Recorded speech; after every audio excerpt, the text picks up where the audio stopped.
Hey everyone, welcome back to 8A Certification Federal Buyer Set-Aside Training, Part 3, Secrets to Winning. I'm Michelle Brown, Federal Certifications and Training Programs with FedBizNow and FedBiz Exchange. So here's what we're doing in Part 3 of this workshop. We're going to talk about the secrets to winning federal contracts in your industry. We're going to talk about how to find the agency buyers spending in your industry locally and nationwide.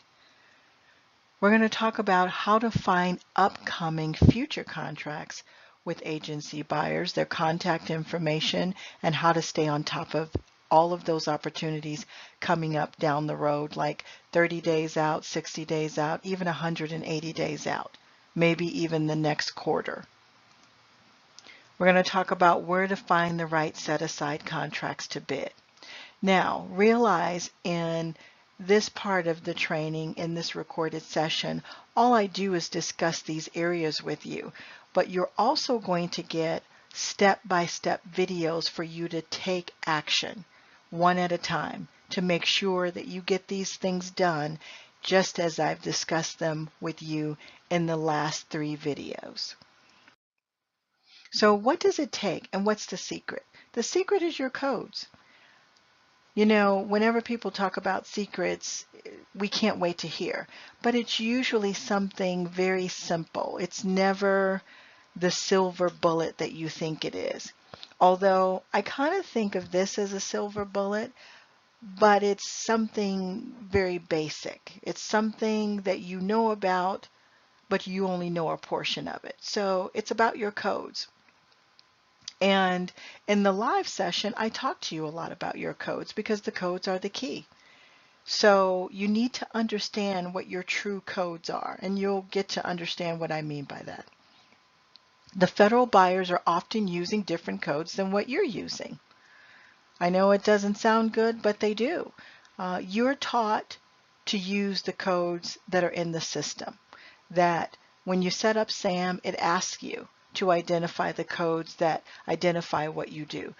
The federal buyers, they should know that, and they do it a little bit, but sometimes they use codes that you never even thought about. Sometimes they use codes that don't even make any sense, but the key is for you to find the codes that they are using, because that's where they are. You have to get in their space. It's just a battle we don't have time to fight. It's too big. A lot of times they might be using the wrong codes for many, many years, but the key is to find out what codes they're using so you can be in their space, and when they start looking for small businesses to work with, you are right where they need you to be. Identifying the proper codes used by the federal agencies that buy in your industry is going to get you right to the point. You're going to figure out where you need to be. It's going to take away some of that frustration. It's going to answer the questions about who, what, when, why, how much, and where. So how do you research your industry? How do you figure out where you need to be and what your right codes are? You run a spending report. You run a spending report using usaspending.gov, and this will give your company a huge advantage. It'll really open your eyes to what you're getting into and how you need to look at things. And I've talked to you about that. I talked to you about that in the live session, but it really does make a difference when you do your due diligence. It's very important. Some people call it intelligence, but it's intelligence, it's research, it's due diligence, it's your homework. And you also learn what federal agencies are doing and how they're buying the products, which products are they buying specifically, which services are they buying. A lot of times we can have all of these codes, even just 5 or 6, and we look them up. We look for opportunities under those codes and we can't find anything. You know why you can't find anything? Because the people that are buying in your industry, the agencies that are buying in your industry, are not using exactly the same codes that you're using. And that's where the research comes in. So you learn how much buyers are spending on your products and services, the size of some of the awards. Some of them can be worth millions, some of them worth a couple $100,000 here, a few $100,000 there. You learn if they're buying in your state, nationwide, or if they're consistently in only certain states. That kind of stuff is important. You need to know that because you need to prepare for that. Or you may need to change your game plan or your business model. You learn what specific products or services agencies are needing and what they're purchasing on a regular basis. I always look when we win something, when we win something with a client, I always look to see in the forecast reports, are they going to buy more of that? And how often do they buy? But most importantly, you're going to learn those codes, NAICS codes and PSC codes. PSC codes, remember, are product service codes. Your NAICS codes are a higher level. They give you a higher level description. Sometimes they're exactly what you do, but a lot of times they're not. But your PSC codes, generally speaking, will describe exactly what you do. It'll hit the nail on the head. And then you learn who the agency buyers are spending with, who your competitors are, who the incumbents are. Learning about your competitors will save you so much time because you know why? You need to do what they do. Why waste a lot of time? If they're winning, go and look at their profiles. Put in what they have in there. But still do your homework, but you may as well duplicate. There's no point in reinventing the wheel if you don't have to, but you have to find your competitors first and see what they're winning. So this is usaspending.gov. And this is where we do our research. We click on this button right here, Advanced Research, and we start the process. So you click on Advanced Award Search. You put in some key areas, which I will walk through with you in the step 1 process of working through your research report. But this is just to show you what the report looks like. So you're going to run a report that looks very similar to this. You're going to put in a few key items, and then you're going to hit Submit Search, and you're going to run your report. And then you will download your report so that you can get the full report, clean it up, and make it look readable and workable so that you can print it out. Once you download the report, it looks like this. And yes, it looks a little bit of a mess, but I cleaned it up just a little bit so that you can see. There are a lot of columns in here, but I give you instructions in step 1, your action step, to show you exactly how to run the report, exactly how to clean it up, and make it readable and workable so that you can analyze it. I help you clean it up step by step, and once you clean it up, it looks like this. I actually took this report, cleaned it up, and I organized it based on the agency name, and so it looks a little bit different. It's a lot easier to read, and you can see the areas that I want you to pay attention to when you're analyzing the report. So analyzing your spending report, that's very important, and that's why you need to clean it up right away. So in this step, you review the NAICS codes. I mean, I know you start with a code that you already know, but you need to look at specific areas. Sometimes once you run your first report, you're going to learn things that will make you run another report, and that report could have different NAICS codes. For instance, your first report that you run, you'll run that using your primary NAICS code, which will give you your first set of PSC codes. And once you get those PSC codes, you might decide to run a report on just the PSC codes because they give you very specific details and descriptions. But the first thing you need to do is review your report once it's cleaned up and ask yourself, is this what I sell?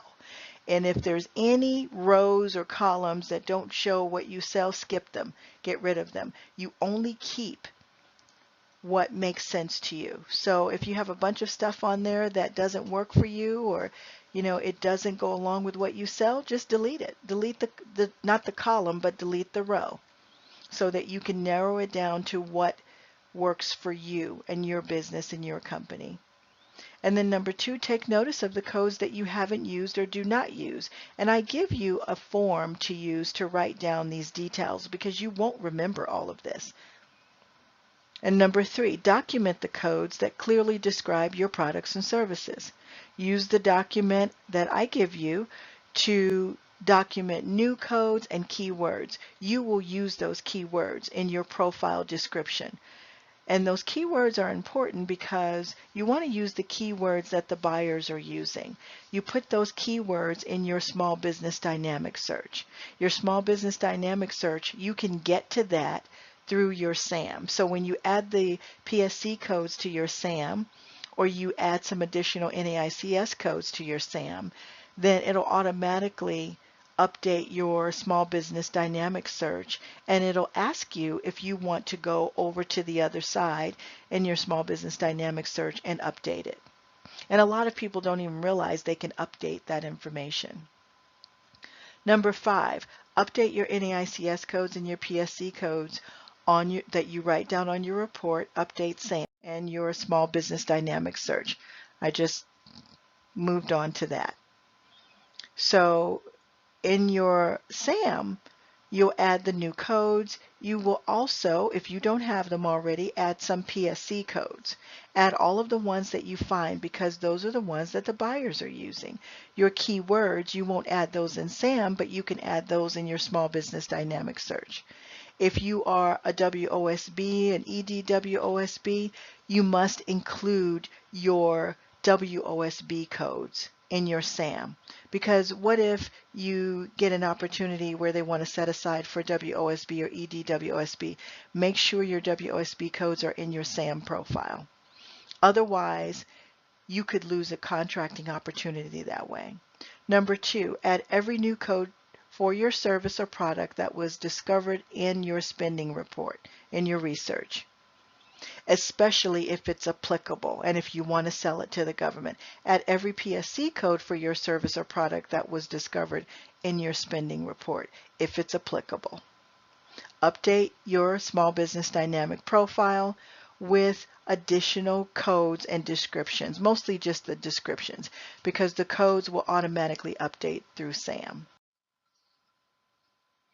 So your goal is to create a full buyer strategy and a viable profile for winning contracts. This is really what your business plan for 8A should look like, but I'm pretty sure that no one really talked to you about that because that's not how they do things, but you want a realistic plan for your business when it comes to your 8A strategy.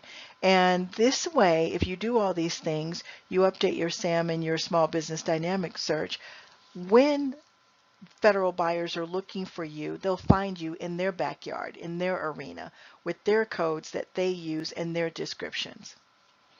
And then wherever your competitors are, that's where you will be too. So when the buyer sends out a notice, a request for a quotation, which they do. I was teaching a class one time, and while I was teaching exactly these types of steps, one of our clients, who's a manufacturer, he actually got an email while he was in class, and the buyer told him that I'm asking for a quote from you because your profile meets our standards. We were just doing some research and we need an aerospace manufacturer like you. And I couldn't believe it. It happened right while he was in the class. But of course, I love it because that's what I want to happen. I didn't expect it to happen that fast, but it did. So when they come looking for you, you want to be there. You want to be in the right place. And so, your first key item is you can locate the right opportunities if your profile is set up correctly. They'll find you, but you'll also find the right opportunities and you'll find them as well. And second, you'll have the startup of a good strategy and a plan for getting and winning these contracts. So this is the federal buyer profile that I created, and I actually make people use this in my class because I want to see what they come up with. They clean up their reports, they run their reports, they clean up their reports, and they write down some of their NAICS codes in the columns, and they run the reports based on the codes that they write here. But then they find all of these PSC codes that apply to what they're buying. Most people don't even know what PSC codes are, and if they do, they don't use them. PSC codes are very valuable. They can really narrow things down for you with your buyers. And then buying activity. You put yes or no. Is there a lot of buying activity? Now, some of you will use codes and you'll see some PSC codes attached to them, but you'll notice I don't see any buying activity for what I sell under this code. So you know that your code is not getting any action. You need to maybe run some other types of reports or go on to the next NAICS code. If you have 5 codes, you really should try and do a report for each NAICS code, and then you'll start getting more information. Okay, you should also document keywords and descriptions for each of your codes and PSC codes. The contracting agency, of course, you want to know that. And your competitor or your incumbent, you want to know that because you want to run a report on your competitor, or you want to go and look at your competitor and SAM to look at the codes. You can run a USA spending report on them to see how often they're winning and see what they're winning. It's very easy to do. All you have to do is use their legal name as you see it in the report, or you can get their DUNS number from the report. I also want you to look at different opportunities that could be new opportunities for you to add to your business. But this is a lot of information, but this is your intelligence, so you need to write it down. So strategy development. I also want you to use a separate document that I created so that you can document the federal agencies that you want to go after. You may need to get ready for some of these opportunities that are coming up. On this document, I tell you to think about which agencies you want to pursue, which ones you're going to pursue first. You write those down. And then the federal agency opportunities to sell products or services. Write down all of the products and services that you've identified. But one thing that I didn't put here that I wish I would have, and I can correct this, is if you write down an opportunity for a product or service to sell to a specific agency, write the agency name right next to it. And then the third box, newly discovered opportunities to sell products or services. A lot of times you'll find new products or services that you never even thought of. When we were helping an 8A company, she owned a couple of retail pharmacies. She had no idea until we did this activity with her to help her do her due diligence and all of that. She had no idea until we used her. Actually, we used her information with the class to as an example to help her figure out where her opportunities are. And as soon as we did it, she immediately realized that she could be selling medical supplies because her pharmacy has medical supplies. She was thinking she was only going to sell them pharmaceuticals using her 8A, but it opened up so many doors for her. Where agencies are buying, the geographical areas. Are you going to have to travel all over the country? Is it going to cost you money?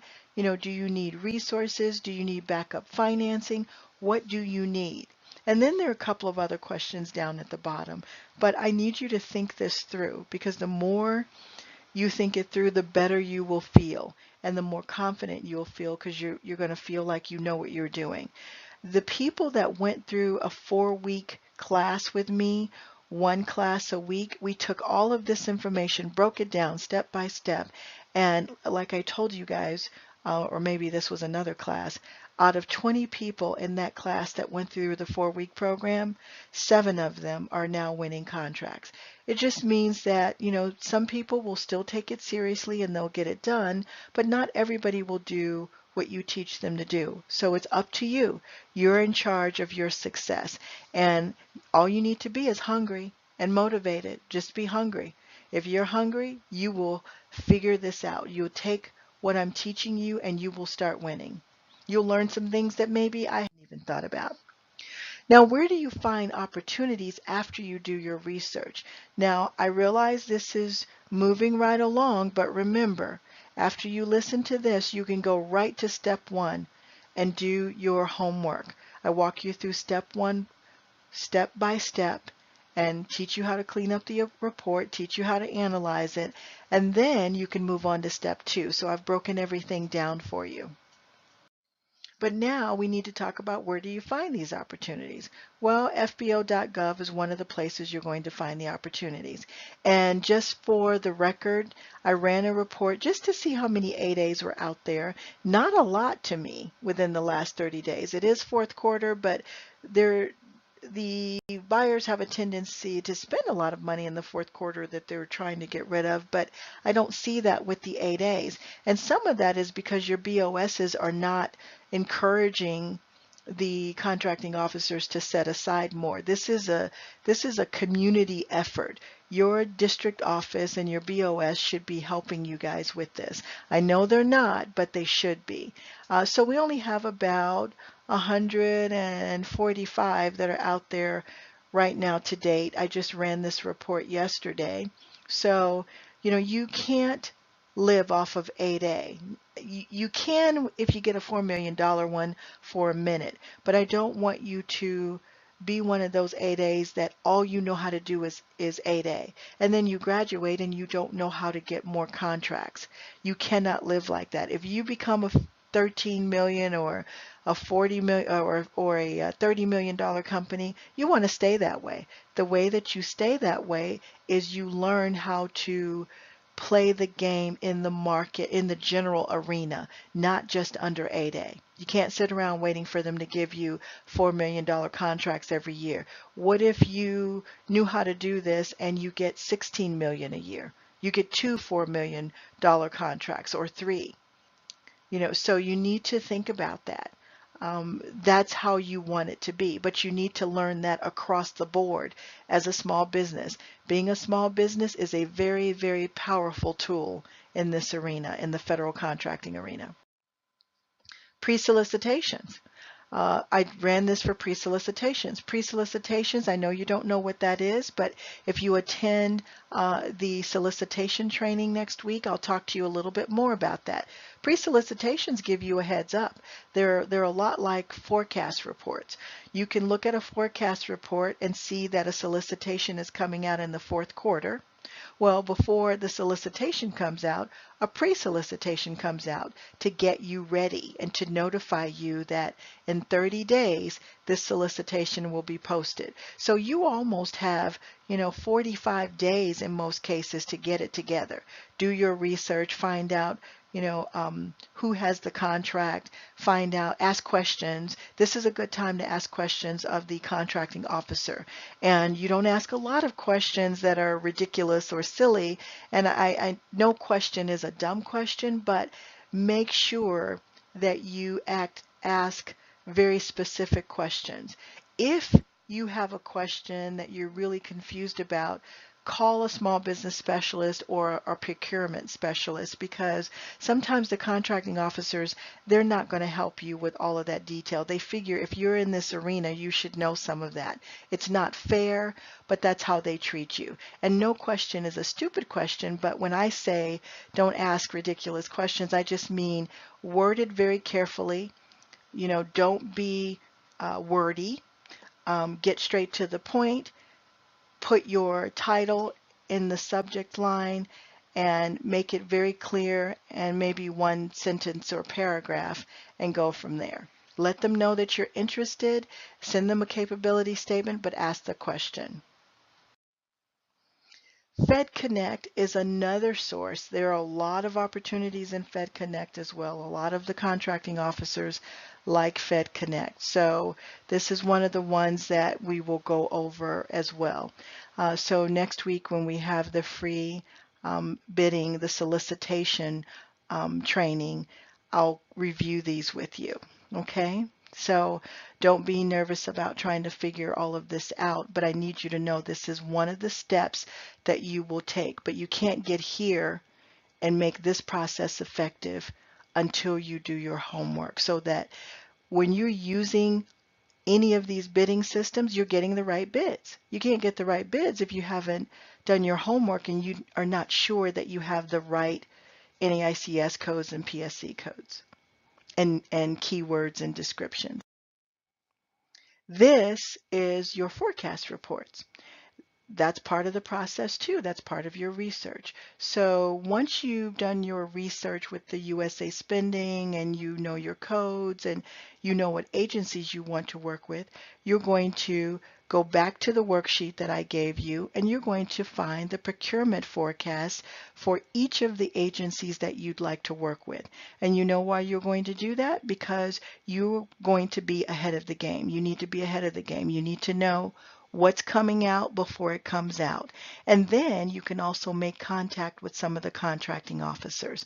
That's the way that you connect with them. You just check in and all you're asking them is, are we still on track for this opportunity to come out in third quarter? You're giving them a little bit of information. It doesn't have a solicitation number, and they'll let you know yes or no. Yes, it's already out. Here's the solicitation number. When you talk to them that way, they will talk back. When you're trying to market to them, just by sending them emails, it's not likely that they're going to respond. Sometimes they'll just say thank you, but they're just trying to buy stuff. If you could just remember that, that's your way of connecting with them and marketing to them. So when you open up the procurement forecast down here, you will see a long list on both sides of all the small business agencies that are generally active. If you don't see the agency that you want to work with on the forecast report, all you have to do is Google it. You put in the name of the agency, and how would you know the name of the agency? Because you could get it off of your spending report, your research report. You Google it, put in 2018 Department of Justice forecast report. Every agency that has a budget has one. It's the law. It didn't used to be, but now it is. And forecast reports, believe it or not, are just for small businesses. That's why you have this whole section. You see on here that little arrow that says small business. When you get ready to after you look at the forecast reports and you just want to learn a little bit more, you come back to this link and find the small business website for the agency that you want to work with. This is what I mean. This is the Department of Justice's small business website. Do not go to their regular website. You will not find anything about small business. Maybe you might find a link, but it's very hard. Their larger websites, their main websites are usually huge. They create websites just for small businesses so that you can find the small business specialist, so that you can find the opportunity, so that you can find their forecast report, so that you can learn how they do business with small business. So this is just the example of the Department of Justice. So when you look at the forecast for the Department of Justice, you're going to see all the baby agencies that go under the Department of Justice. Department of Justice is the big daddy, and he has all of these sub-agencies, all these children, like the ATF, the DEA, the FBI, Bureau of Prisons. All of those are sub-agencies under the Department of Justice. And here is an example of their forecast report. This is old. This one is old, but it looks exactly the same. It just has more contracting officer names on it, but it is the forecast report for every agency that is under or managed by the parent, which in this case is the Department of Justice. So I have a forecast report here, the same report for the Department of Justice for ATF, FBI, DEA, and Bureau of Prisons, and a couple of others. So whenever you have a big agency, they're going to connect you to all of their forecast reports so that you can maneuver and get around to any of these reports. It's the law for them to have that available to you. So let's go ahead and wrap up and go through the steps. If you will follow the steps that I give you, which I'm breaking it down, after this video, you will have access to the first step. And then I'll give you access to the second step. But let's just walk through them.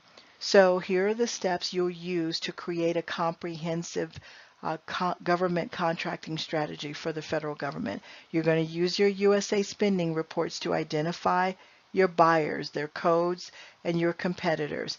You need to get in the space of your buyers. You need to know where they are. And then you decide which agencies you want to focus on using your research and your reports.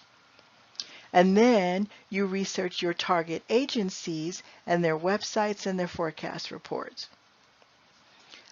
Number 4, you use your forecast reports to identify future opportunities. You're going to document those too. You can document those on the forms that I give you. And then you're going to set up FBO.gov and FedConnect with your PSC and your NAICS codes, because you've already updated your SAM, but SAM is a separate situation from FBO.gov and FedConnect. SAM is your profile to do business with the government. FBO and FedConnect and any other bidding program, those programs bring you the opportunities, but you need the right ones, and that's why you did the research, so that you can pull the right ones. And then number 6, you need to bid on every opportunity that meets your company's capabilities. I realize that construction and IT can be a little bit expensive, so you need to pick and choose which opportunities you're going to bid on, okay, at least now. But in your case, if you have a challenge like that, you need to balance yours with marketing. You need to make sure that, every bid that you submit, if you don't win, and you guys need to do this anyway, but you do a debrief. But you need to also look for pre-bid meetings and industry days. You need to find ways to connect. But this is why you do your research. If you do your research, you should find the right opportunities. You should also, if it's expensive for you to bid, you should also do sources sought. Whenever you see a request for more information about a company, that's not a bid, but that's an opportunity for them to learn more about you and what you do. And they like when IT folks will respond, because they can get you to help them figure out how to do a technology project. I told you about that guy that was a veteran, and he wasn't an 8A, but that's what happened to him. He was on track. He had gotten an $850,000 contract. They ended up having to take it back and wait because they didn't have the complete budget there, but he was able to win, and they contacted him through his sources sought. He was a veteran. He always answered sources sought in FBO.gov. And how do I know? Because I did it with him. I was doing him, and he was, I was helping him as a favor to a friend, and it was very interesting to watch him absorb what I was teaching him. He wasn't in class. He wasn't here. He actually missed our class in Florida, but he was, the husband of a friend, and I was happy to help. So I watched him, do everything that I told him to do. He became VA certified. He did everything he needed to do, and then he started responding to the request for information, and that's how they found him. And then they asked him to bid on a few contracts. So you need to do the same thing, and you need to do your homework first to find out what's going to be my strategy. How am I going to do this? Okay. Number 7, if you do not win, always ask for a debrief, even if they just write you an email or give you a couple of words. You want them to tell you what you did wrong, but you also want them to tell you what you did right. So even if you win, you should ask for a debrief. Okay? And last but not least, track your progress and repeat the process over and over consistently. And I have a spreadsheet, a procurement spreadsheet, to help you track your progress. And I'll talk a lot more about that as you do more free training with us. Thank you for joining me today. I'm Michelle Brown. Look for my follow-up materials and resources, and I will be in touch. My email is rvpbrown@gmail.com or mbrown@fedbizexchange.com, and my telephone number is 480-939-3205. I will talk to you soon.